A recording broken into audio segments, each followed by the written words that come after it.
The morning of November 12, 1971, began like any other for Mary Dohey as she prepared for her shift aboard Air Canada Flight 812. The 29-year-old flight attendant smoothed her crisp uniform and checked her appearance one final time before heading to Vancouver International Airport. Having traded her nursing scrubs for airline wings just a few years earlier, Mary had found her calling in the skies. Caring for passengers at 30,000 feet, with the same compassion she would once shown to patients in psychiatric wards, she had no idea that her unique background in mental health would soon become the difference between life and death for 118 souls aboard her aircraft. Flight 812 was scheduled for a routine journey from Vancouver to Toronto, with stops in Calgary and Winnipeg. As passengers settled into their seats for the first leg to Calgary, Mary moved through the cabin with practiced efficiency, ensuring everyone was comfortable for takeoff. The Boeing 727 lifted off smoothly into the crisp autumn morning, carrying businessmen heading east for meetings, families visiting relatives, and tourists eager to explore Canada's vast landscape. Among the passengers was a quiet, nervous-looking man who kept fidgeting with a large bag. But in 1971, such behavior barely registered as unusual in the more trusting era of aviation. The trouble began in Calgary, as new passengers boarded for the continuation to Toronto. Paul Joseph Cheney stepped onto Flight 812 carrying what appeared to be an ordinary travel bag. The 27-year-old drifter had been planning this moment for weeks, his mind clouded by personal failures and a desperate desire to make headlines. Hidden within his luggage was a sawed-off shotgun, and what he claimed were sticks of dynamite. Enough firepower to turn the commercial airliner into a flying tomb.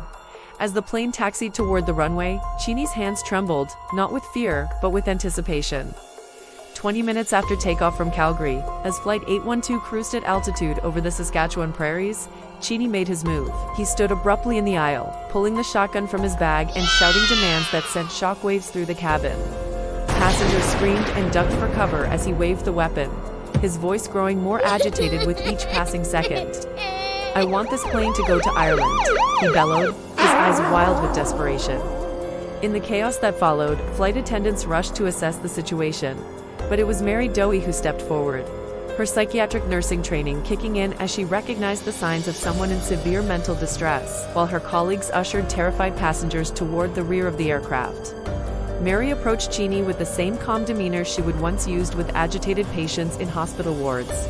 She spoke in soothing tones, acknowledging his demands while carefully studying his behavior patterns. Her trained eye noticed the telltale signs of someone teetering on the edge of complete breakdown.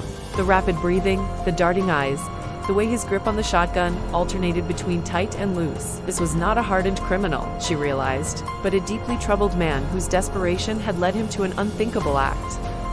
Captain Larry Folensby, alerted to the crisis by his crew, faced an impossible decision in the cockpit. Ireland was thousands of miles away across the Atlantic, far beyond the aircraft's fuel capacity. Meanwhile, Cheney's demands became increasingly erratic. First Ireland, then Cuba, then back to Ireland again. As air traffic controllers scrambled to coordinate with authorities on the ground, Mary continued her delicate psychological dance with the hijacker. She offered him coffee, engaged him in conversation about his troubles, and slowly began building the rapport that would prove crucial in the hours to come. The ordeal stretched on as Flight 812 circled aimlessly over the Canadian prairies, burning precious fuel while authorities debated their options.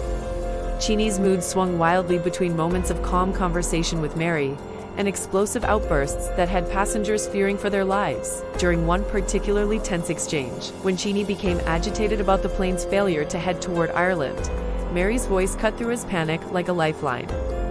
"Paul," she said, using his first name with deliberate familiarity, "let's talk about what's really troubling you." Her words had an almost hypnotic effect, drawing him back from the brink of violence. As hours passed, other crew members quietly approached Mary with an offer that would haunt many in her position for years to come. The captain had arranged for her safe release. She could leave the aircraft during a planned fuel stop, walking away from the nightmare that had consumed her day. Without hesitation, Mary declined. "I am staying with my crew and my passengers," she told them firmly, her voice carrying the weight of absolute conviction. Years later, she would explain that abandoning her post never felt like an option. Her duty was to everyone aboard that plane, including the troubled man holding them hostage.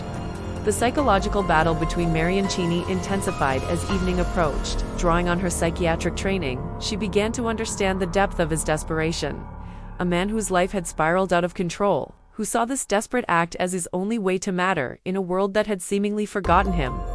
She listened to his rambling stories about failed relationships and broken dreams, validating his pain while carefully steering the conversation away from violence. Her colleagues watched in amazement as she somehow maintained her composure hour after hour, never once showing the fear that must have been coursing through her veins. The breakthrough came during the flight's 8th hour in the air, as fuel levels dropped dangerously low and authorities prepared for the worst-case scenario. Cheney, exhausted by his own emotional outbursts and lulled by Mary's consistent compassion, began to let his guard down, in a moment that would be replayed in aviation security training for decades to come. He made a critical error. He turned his attention away from the cabin crew while continuing to hold the shotgun. Mary caught the eye of her fellow flight attendants, and in that instant, they all understood what needed to happen. The takedown was swift and decisive. As Cheney gazed out the window, perhaps contemplating the impossibility of his demands, Mary and 2 other crew members moved in unison. Years of emergency training combined with Mary's understanding of human psychology created the perfect moment for action. They overwhelmed the hijacker before he could react, wresting the shotgun away and restraining him as passengers erupted in cheers and tears of relief. The dynamite in his bag, investigators would later discover, was actually harmless road flares, but the terror had been real enough for everyone aboard Flight 812. As the aircraft finally descended toward Winnipeg for an emergency landing, Mary found herself checking on passengers with the same professional care she would maintained throughout the ordeal. Children who had been crying for hours were comforted. Elderly passengers who had feared they would never see their grandchildren again were reassured. And business travelers who thought they were heading to routine meetings instead found themselves part of Canadian aviation history. Through it all, Mary remained the steady presence she'd been since the crisis began, ensuring everyone's well-being even as her own adrenaline finally began to subside. The media attention that followed was intense, but brief in that pre-internet age. Mary Dohey became a household name across Canada, praised for her extraordinary courage and quick thinking.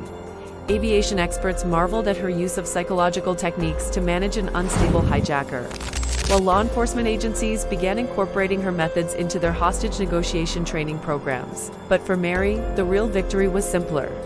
118 people had gone home to their families that night, and that was worth more than any recognition she might receive.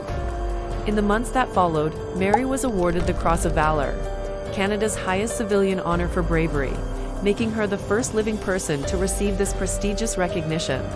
The ceremony was attended by dignitaries and fellow aviation professionals. But Mary's thoughts remained with her passengers and crew from that November day. She continued flying for Air Canada, though the experience had changed her in ways both subtle and profound. Passengers who recognized her name often approached her with gratitude, and she always responded with the same humble grace that had defined her actions during those 8 terrifying hours. The legacy of Flight 812 extends far beyond that single day in 1971. Mary Dohey's story became a testament to the power of compassion under pressure, proving that sometimes the greatest weapon against violence is simple human understanding. Her background in psychiatric nursing, initially seen as just another job before her aviation career, had prepared her for a moment when lives hung in the balance. Today, as aviation security protocols have evolved dramatically since that more trusting era, Mary's story reminds us that behind every safety procedure and security measure are real people. Flight attendants, pilots, and passengers, whose courage and humanity remain our best defense against those who would do us harm. The woman who chose to stay aboard Flight 812, rather than accept safe passage to the ground, had shown the world what it truly means to serve others, even when the cost might be your own life. Mary Dohey's extraordinary courage that November day in 1971 represents something deeper about the Canadian spirit.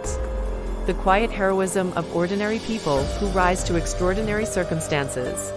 Her story challenges us to consider what we would do when faced with impossible choices, and whether we would have the strength to put others before ourselves when everything is on the line. In a world that often celebrates celebrity and wealth, Mary's legacy reminds us that true heroism comes from selfless service and unwavering compassion, even in the face of mortal danger.